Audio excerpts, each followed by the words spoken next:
What's up, guys? Caleb Kosterky here, and today we're doing another Proven Progression episode. Today's episode is on next generation hopovers. This is episode number 4 in my pro level riding tip series. I'm gonna go over how to do a stalled out hopover, how to make your hopover switchback really tight, and how to carry momentum through the corner. I recommend being extremely confident in your hopovers before you attempt any of these. You should be landing probably 90% of your hopovers before you start complicating it with these more advanced techniques. The perfect hill for working on these are going to be similar to what you'd use for a normal hopover. All we're going to be looking for are little micro terrain features on that practice hill to help us achieve what we want. We are already in the zone. We just need to ride around and find a good practice hill, and then we'll start working on this. First thing we're working on is stalling out a hopover, getting that front end up in the air and kind of paused up in the air. There's a few reasons why it's useful to be able to do that. One is when you're doing hopovers in the trees, you can control where the front end's coming down really easily, so you can actually adjust your angle to avoid trees.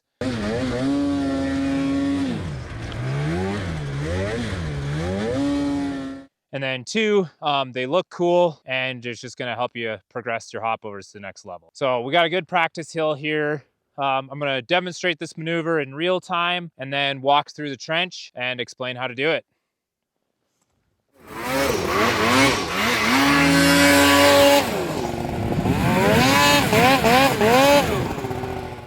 This is a pro level riding tip, so I'm not going into any of the basics of a hopover.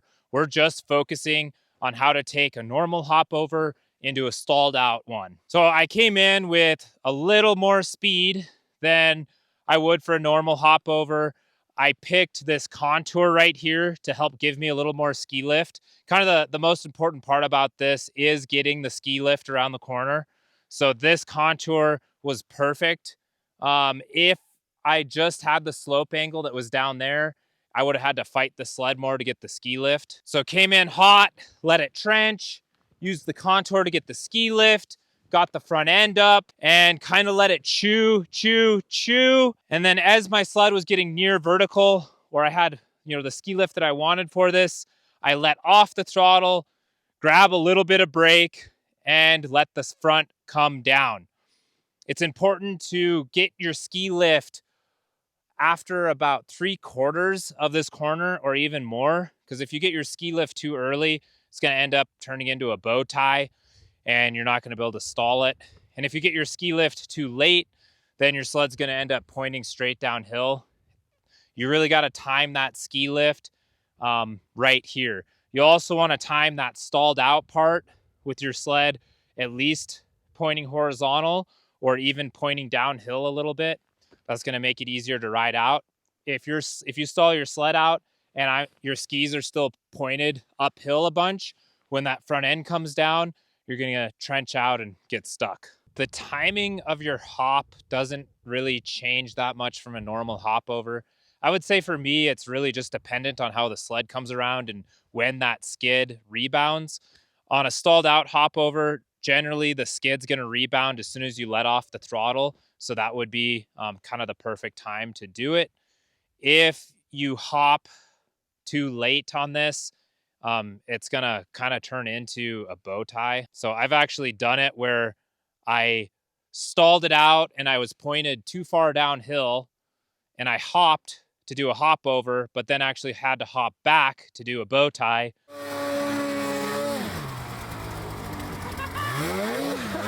So it gets kind of tricky timing everything. You're just gonna have to get a feel for stalling it out first, and then you'll get the timing of the hop dialed in after that. As the front starts coming down into the snowpack, you're gonna wanna get on the gas and counter steer a little bit. That'll help make sure your ski tips don't dig in and start getting your forward momentum going again. One of the downsides of stalling out hopovers is that you lose all forward momentum, which is an advantage if you're in really tight trees, but kind of a disadvantage if you're trying to get high ground. That sums this up. Now we're going to move on to how to make your switchback super tight. I should be able to find a spot somewhere on this hill, so I'll start looking for that and demonstrate it, then walk through it again.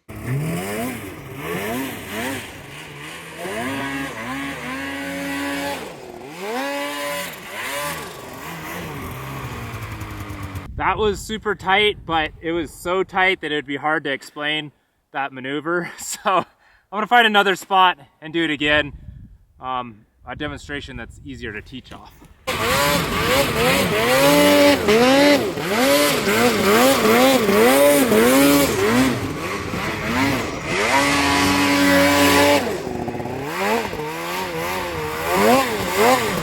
That one was perfect for a demonstration. I'll be honest, this is probably one of the hardest things I've ever tried to teach on a snowmobile. So if I stumble through this, just bear with me because this is a super advanced technique. So I am coming in with even more momentum than the last hop over, and I'm kind of trying to get my back end to wash and like slide out. And then as soon as it slides out, I kind of lay the sled flat or let the sled tip away from the hill, get traction, wheelie, and pivot down. And I actually want the sled to over rotate around this corner just a little bit. It makes the hop over take more effort because you're kind of hopping farther, but getting that extra rotation around is what makes this super tight. So track length is going to have an effect on how tight a sled pivots. A 146 just kind of naturally makes really tight hop overs. The 155, takes a little bit more space, and then a 165, even more space yet. I've done hop overs just as tight as this on a 165 though. It just took a steeper hill and a little bit more lip, like kicking the sled back.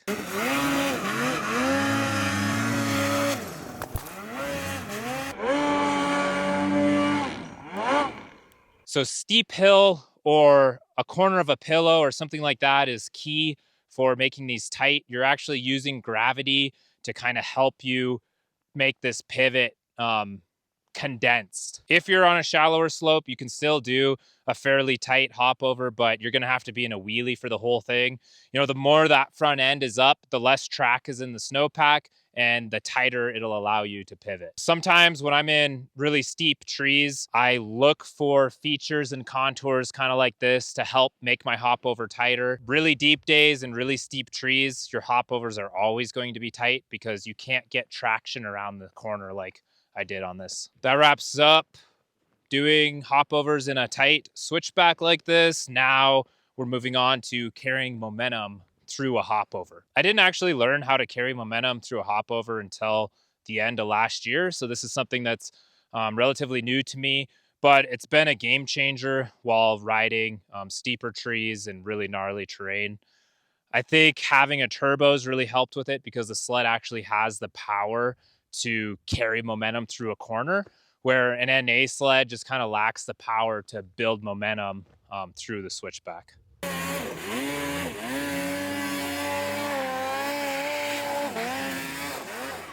So this hop over should have looked quite a bit different than the last two.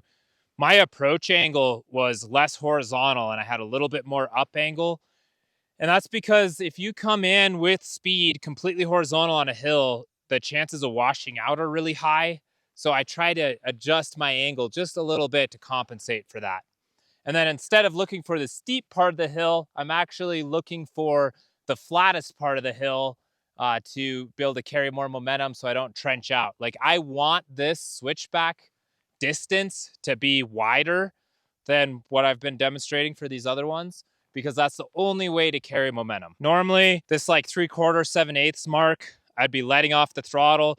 I'd be trying to get ski lift and I'd be thinking about my hop. On this, you just wanna keep your weight forward, try to keep the front end down and stay on the throttle all the way through this. When you're in steep terrain, you're always gonna be getting some amount of ski lift, but you wanna minimize that as much as possible by keeping your weight forward and coming in with more momentum. And like I said, using kind of the flat spot of the hill. As I'm coming around, I'm still relatively close to the bars and I'm hopping with my weight almost over the bars. A lot of times when I'm teaching hop overs, I tell people to pivot behind the seat and around instead of jumping over the seat.